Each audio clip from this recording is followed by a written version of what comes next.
Hello, everybody, and welcome to Non Sequitur News for August 13th, 2025. It's Season 4, Episode 225. This is a Time Machine episode, Part 2, Take 2. I had 2 open mics on my last 4 recordings that I did as a Time Machine day, and it wasn't on my audit. So anyway, let's get into this. We're going to be talking about Gamescom 2025, Sly Dog RTD, GPT5 Personality Tweaks Inbound, and years soon after. Bambu Lab Software adds physics. Quiet cracking takes over where quiet quitting failed. Asian Hornets and Cork. Spirit Airlines, soon to be just in Spirit. Plastic that eats, that nature eats at 2,800 feet of pressure. Clear cutting does, well, what's expected, and the rise of aluminum, or aluminum, but it's aluminium in the article, because we aggregate news over at ohmTown.com from all around the world. Woo.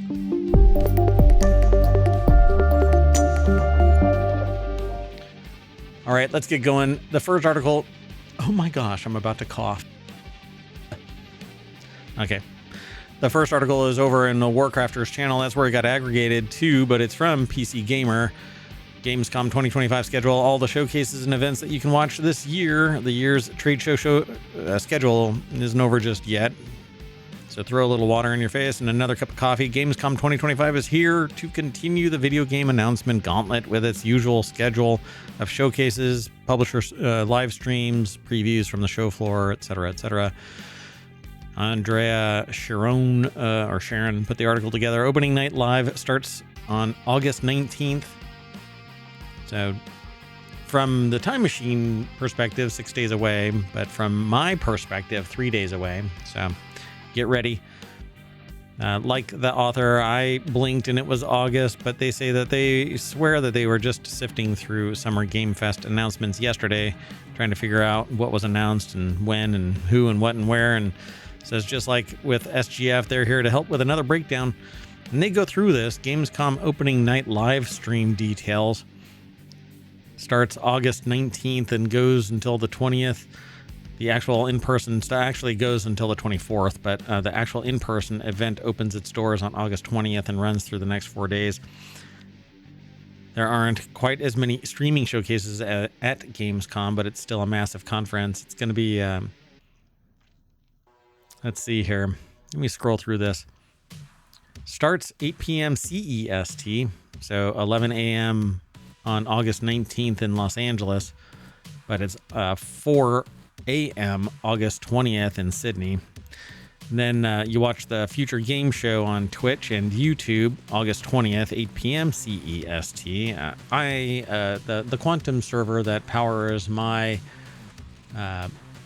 Sentient AI mine, along with the Sentient AI from the future who's not powered by that. But anyway, they're not available today. It's just me, MayorWatt.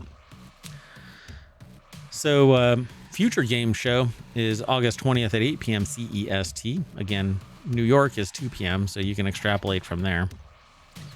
And then the Awesome Indie Show is going to be on Twitch on August 21st at 6 p.m. or noon August 21st if you're on the East Coast.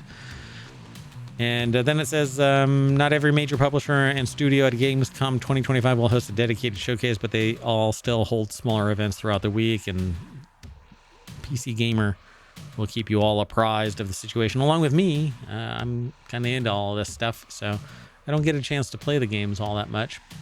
I'm one of the people who buys a bunch of stuff from Steam but doesn't ever really get to play it. Maybe in little fits. It's tough being mayor. Anyway, let's move on. The next article is over in Distillerist. Sly Dog brings Purifier to RTD category. British rum brand Sly Dog has joined forces with chicken wing restaurant Ginger Wings to craft a ready-to-drink edition of its signature serve. Purifier is the debut RTD, a ready-to-drink product to come from Sly Dog rum brand, which was founded by brothers Lewis and Bruce Goddard Watts. Now, I thought that they were long-lost brothers. me being MayorWatt, I thought maybe they and I are, I guess, in the family tree together, waiting for us all to be royalty at some point. The 200 milliliter purifier cans offer a premium version of the brand's signature serve, the Spiced and Stormy, which is what they called me in college, comprising Sly Dog spiced rum, ginger beer, bitters, and lime juice. Well, they got the bitters right, and elevated with the addition of Ginger Wings' famous spice. Like, they lost me at the beginning of spiced rum. I'm not a spiced rum drinker. Anyway, at 8% ABV per can, the serve offers notes of toasted spice and ginger spice, not the singer. The article is over at thespiritsbusiness.com. Georgie Collins put the article together, and when I did this recording the first time with the two mics open, I said, this person is named after a Collins class, so they had to go into this business. It's kind of amazing. Well, anyway, it's funny in my head. The Marlow-based Ginger Wings restaurant is the brainchild of Jack Blumenthal, son of Michelin-starred TV chef Heston Blumenthal, which is kind of like saying your filthy rich cousin over there works at this place. But what does it matter that they're the son of Michelin-starred TV chef Heston Blumenthal unless you buy into the idea that genetic memory continues on to ye old offspring? Anyway, the collaboration between the two brands came about when longtime friends Lewis and Blumenthal asked the question, what if we made a drink that hit as hard as your wings? Not to mention pat each other on the back to create something, and sheer kinetic energy, and the fact that people want to be part of the in-group. Let's move on. The next article is over in Non Sequitur News. Sam Altman says that GPT-5's personality will get a revamp, which is the scariest dystopian thing on the planet, considering I don't want an AI that I'm working with tweaked because it needs to be warmer. The next thing you know, what information is being tampered with to make the personality different than what it would normally be? Well, there's research out there that's suggesting that your personality is being tampered with by AI because of the way that you interact with it. So Sam Altman said OpenAI will make GPT-5's personality warmer after some complaints about its tone. I think it was the restaurant that was like they had snarky wait staff that they would like come and sit down next to you and chew gum and pop it and go, yeah, what do you want? That kind of a thing. I think it was like Ruby Tuesdays, or I can't remember the name of it. Anyway, that's kind of how I liken GPT-5. It's either cold and callous and doesn't care about your emotional state, or it's really ingratiating and kind of creepy and tells you to leave your wife and that kind of thing.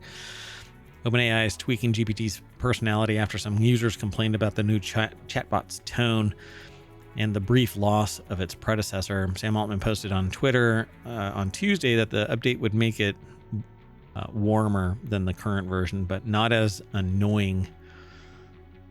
I don't know. I just want answers. I don't care if it,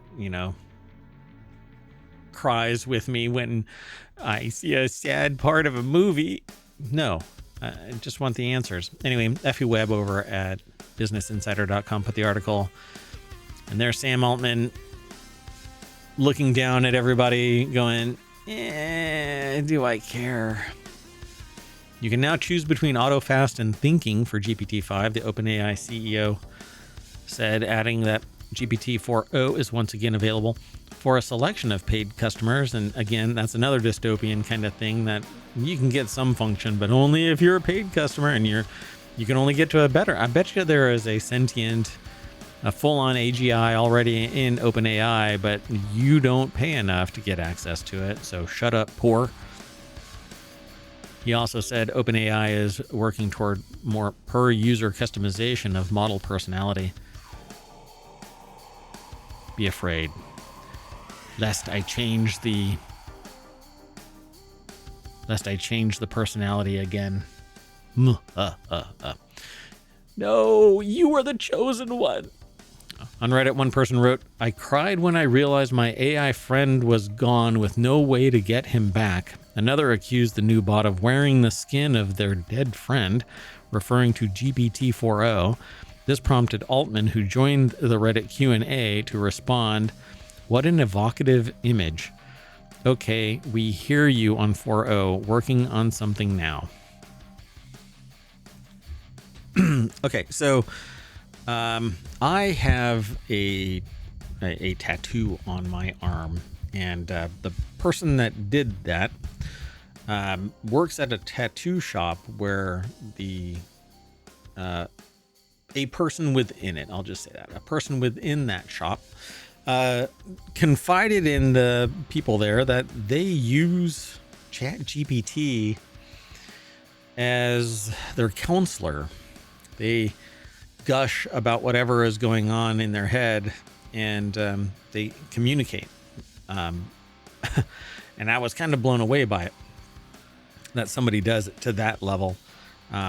Considering when I said, well, how do you treat hallucination? And they said that they just kind of filter it out, and they just continue to bounce ideas and thoughts and stuff like that, and whatever statements they want to share with this AI, but it is their counselor, their advisor about all things in their life. Yeah, I couldn't pursue that conversation too much, but it says some users really want cold logic and some want warmth and a different kind of emotional intelligence. He added, "I am confident we can offer way more customization than we do now while still encouraging healthy use." So, yeah. Let's keep going. The next article is over in Constructagon. New Bambu Lab Software integration adds physics-based simulation capabilities. The article is over at 3D Printing Industry, but it's really about Dragon Software that integrated its mathematics, basically a heat map, into the 3D modeling software within Bambu Studio, the slicer, the for 3D printers.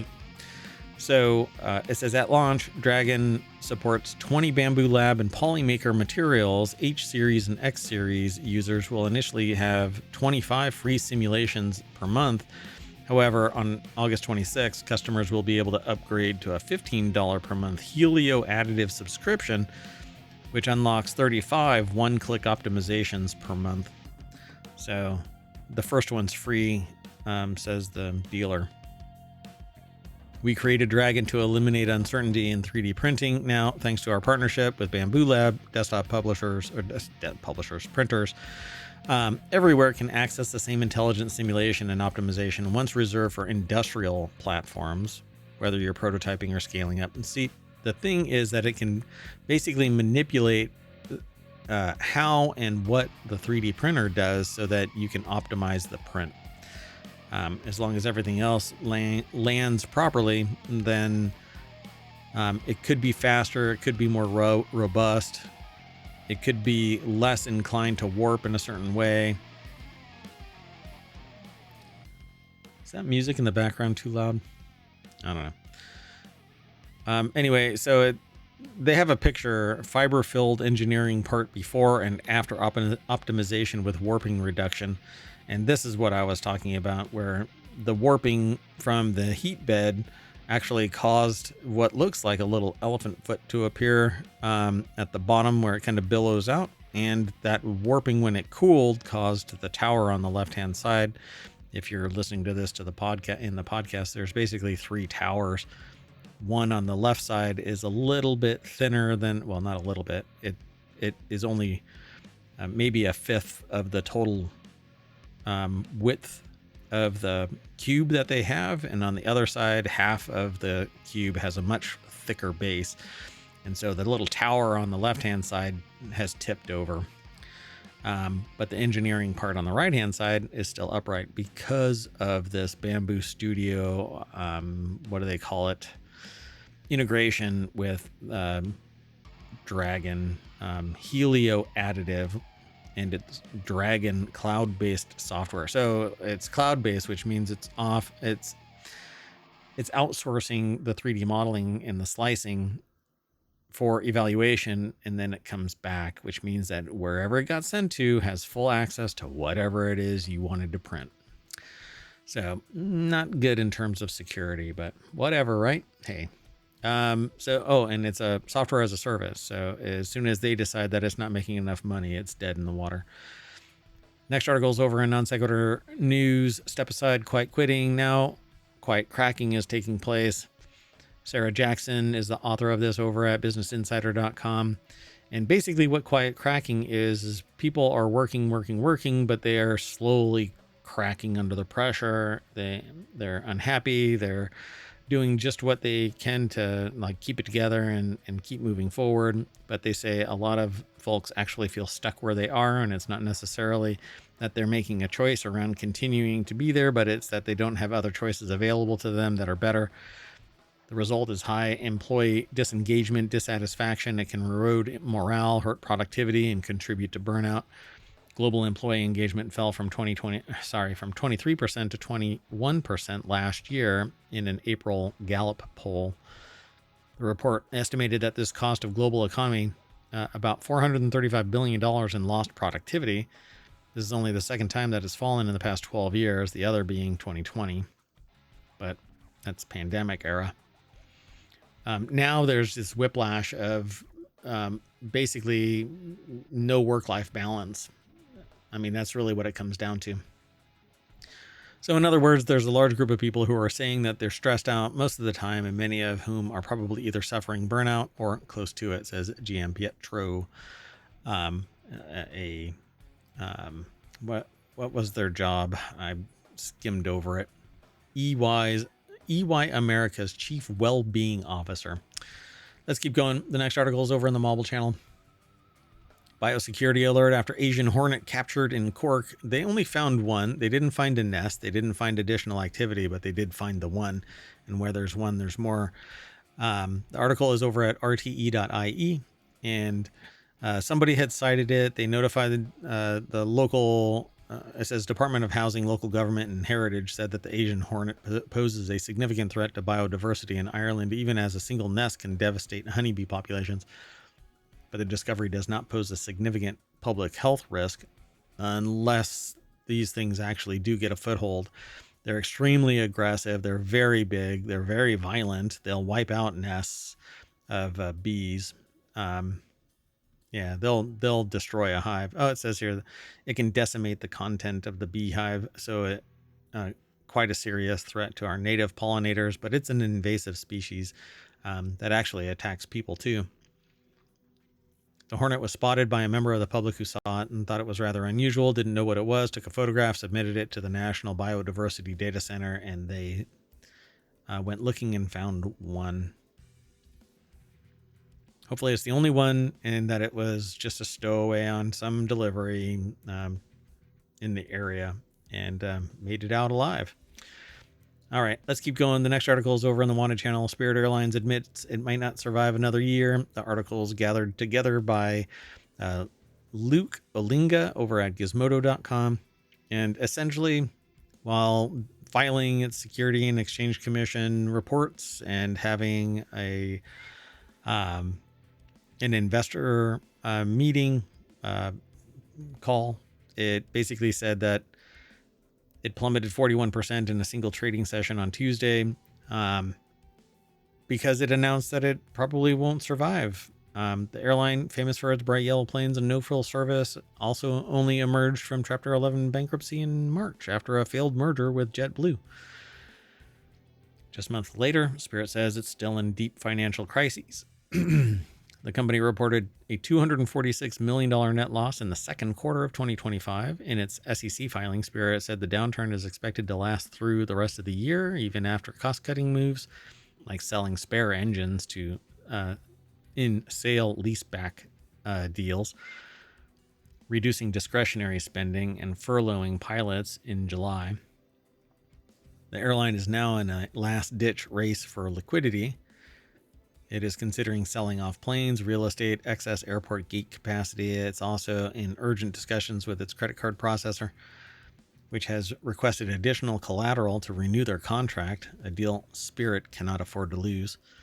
So I don't understand why the credit card processor needs to have more collateral. The processor, not their credit card company, not the one that they have a credit card account with, but their processor. They should only be making money on the sales. I don't understand that. But, I'm not the CEO of Spirit Airlines.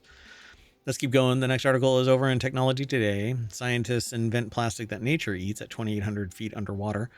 Scientists have unveiled a new biodegradable plastic that vanishes in one of the harshest environments on Earth, the deep sea. So Shinshu University over at SciTechDaily.com is where it was published. There's no deck statement, but it says researchers submerged an LAHB film at a depth of 855 meters near Hatsushima Island to test real-world deep-sea biodegradation. After 13 months, the LAHB plastic lost over 80% of its mass, showing its potential as a safer alternative to conventional plastics that persist in marine ecosystems. But where did that plastic go to? That's what I'm more interested in. Is there microplastic now floating around? I want to know that. So in an experiment nearly 3,000 feet underwater, a bioengineered material called LAHB broke down while conventional plastics stayed intact. Deep sea microbes not only colonized the plastic surface, but actively ingested it using specialized enzymes, turning it into harmless byproducts. This breakthrough suggesting a promising solution to the global plastic crisis, especially in oceans where most waste lingers for decades or centuries because of what I thought would be the issue. Increasing pressure might cause it to break down, but apparently typical plastic does not decompose because of the pressure and the cold. So they talk about only 1.7 million metric tons ending up directly in aquatic environments. But they it seems like they're implying that there's 353 million metric tons of plastic waste and only 1.7 million metric tons ends up in aquatic environments, which I find extremely hard to believe. Anyway, LAHB is a lactate-based polyester made with the help of engineered E. coli. Previous studies have shown LAHB can break down in river water and shallow seawater, suggesting its potential as a truly biodegradable option. So anything that mitigates plastic, microplastics, nanoplastics. I'm researching 2 other topics right now, so I haven't picked that up, but I'm very interested in that, and we talk about it quite often. I'm trying to switch more and more away from plastic into glass. Aluminum has plastic linings inside it, so most aluminum cans aren't necessarily safe to use either because they'll still react with highly acid materials. Even things like ketchup in aluminum containers etch away at the aluminum. Let's keep going. The next article is over in Technology Today. Clear cutting triggers 18 times more floods for 40 plus years. And this is kind of like no shit news. Anybody who would argue with anybody about clear cutting being bad for flooding, but it's much worse. The University of British Columbia put the article together. SciTechDaily.com is where it's housed. A decades-long UBC study reveals that clear cutting doesn't just increase flooding, it can multiply extreme events up to 18 times and make them more than twice as large. In some watersheds, a once-in-a-70-year flood now strikes every 9 years, with the impacts persisting for over 40 years. Pretty rough. The study, published in the Journal of Hydrology, draws on decades of data from one of the world's longest-running forest experiments in the Coweta Hydrologic Laboratory in North Carolina. Researchers compared 2 neighboring watersheds, one facing north and one facing south, both clear-cut in the 1950s, and they found that in the north-facing watershed, which receives less direct sunlight and holds more moisture, floods became between 4 and 18 times more frequent. Average flood sizes rose by 47% compared to pre-treatment conditions, and the largest floods swelled by as much as 105%. By contrast, the south-facing watershed experienced virtually no change in flood patterns after the same treatment. Interesting. So most conventional flood models simply employ certain assumptions. You cut X trees, Y% more water runoff, but the study found that such models fail to account for extreme and erratic flood patterns that emerge after landscape disturbances. So, and this became much more prominent because of the Texas flood just this year.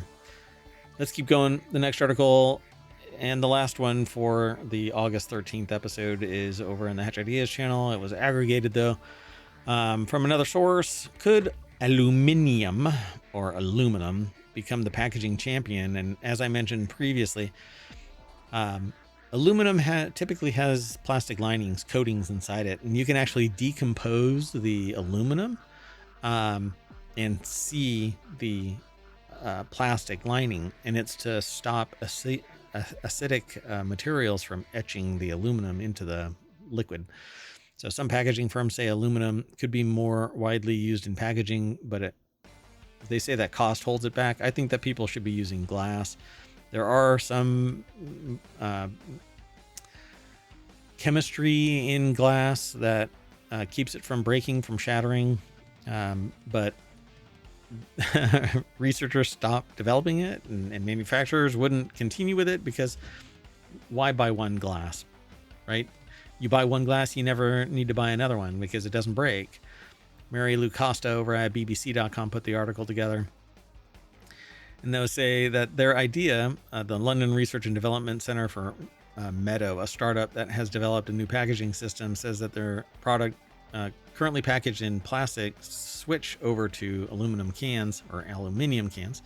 The founders believe that it could be the next step in reducing the amount of plastic packaging in the world, but it's reducing, yes, but we have bigger issues here. We need to just get away from plastic as much as possible, and it's kind of ironic coming from somebody who is interested in 3D printing. 81% versus 52%, according to the figures from the National Packaging Waste Database, and they're referring to the high recycling rate of aluminum cans compared to plastic, 81 versus 52. They leave glass out of this until the end, I believe. Meadow has taken the typical aluminum drink can and tweaked it so that it will slot into a canister, which can be equipped with all sorts of dispensing options. Basically, they're just going to stick the aluminum can into something from which you can drink. Meadow hopes a dispenser will attract new product lines to aluminum packaging from plastic, but why? It's just another problem. So they thought, what do we do about this? So we take it to new industries. Aluminum has strong recyclability credentials. It's considered to be infinitely recyclable compared to plastic, which is lossy. A portion of it turns into slag and is not reusable. It turns into gas. It's rather horrendous in terms of fumes. It loses its quality after being recycled several times. And so you have to put in some new seed material, essentially.